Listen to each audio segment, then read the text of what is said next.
कमलोज्ज्वला चामुण्डा सितनक्षपोषजननी दाक्षायणी पल्लवी चिद्रूपी परदेवता भगवती श्रीराजराजेश्वरी अम्बाशूलधनुर्कुशाङ्कुशधरी अर्धेन्दुबिम्बाकरी वाराही मधुकैटवप्रचमनी वाणी रमा सेविता मल्लाद्या सुरमोकदैत्यशमनी माहेश्वरी अम्बिका चिद्रूपी परदेवता भगवती श्रीराजराजेश्वरी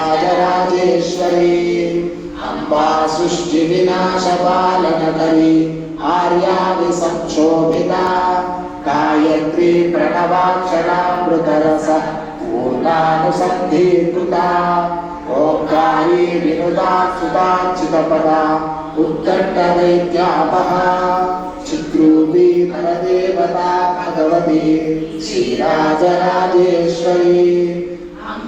शाश्वत आगमादिविनुता आर्या महादेवता या ब्रह्मादिपिपीलिकाङ्गजननी या वै जगन्मोहिनी या पञ्चप्रणवादिदेव जननी या चित्कला मालिनी चिद्रूपी परदेवता भगवती श्रीराजराजेश्वरी अम्बा बालिकभट्टराजननिशम्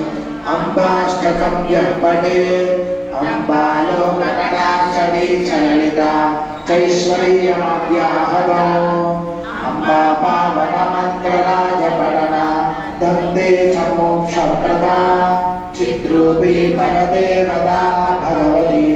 श्रीराजराजेश्वरी श्रीराजराजेश्वरी